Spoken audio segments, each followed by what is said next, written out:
ഹിന്ദു പുരാണങ്ങൾ പ്രകാരം ഗണപതിക്ക് പ്രധാനമായും 32 രൂപങ്ങൾ ഷോഡശ ഗണപതി സങ്കല്പത്തിന് പുറമെ ഉണ്ടെന്നാണ് പറയപ്പെടുന്നത്.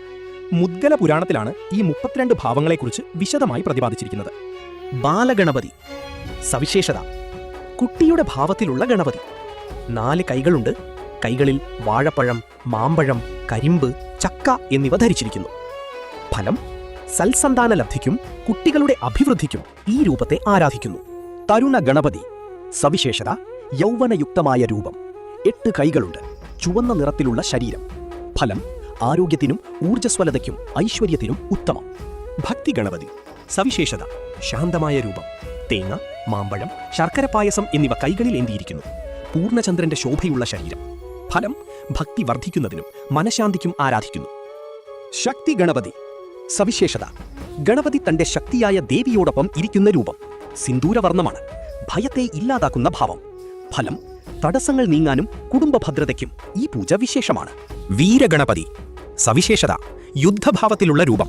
16 കൈകളുണ്ട്. വിവിധ ആയുധങ്ങൾ, ഗദ, ചക്രം, വില്ല്, അമ്പ് തുടങ്ങിയവ ധരിച്ചിരിക്കുന്നു. ഫലം: ശത്രുദോഷം മാറാനും ആത്മവിശ്വാസം വർദ്ധിക്കാനും. സിദ്ധി ഗണപതി. മഞ്ഞ നിറത്തിലുള്ള ശരീരം. ധനവും വിജയവും നൽകുന്ന ഭാവം. പഴുത്ത മാമ്പഴവും പൂക്കുലയും കൈകളിലുണ്ടാകും. ഫലം: തൊഴിലിലും ബിസിനസ്സിലും വിജയം നേടാൻ. ഉച്ഛിഷ്ട ഗണപതി. സവിശേഷത: നീല നിറത്തിലുള്ള രൂപം. ലൗകിക സുഖങ്ങളെയും മോക്ഷത്തെയും ഒരുപോലെ പ്രദാനം ചെയ്യുന്ന താന്ത്രിക പ്രാധാന്യമുള്ള രൂപം. ഫലം: ആഗ്രഹ സാഫല്യത്തിന്. വിഘ്നരാജഗണപതി. സർവ്വവിഘ്നങ്ങളെയും നശിപ്പിക്കുന്നവൻ. ലക്ഷ്മി ഗണപതി.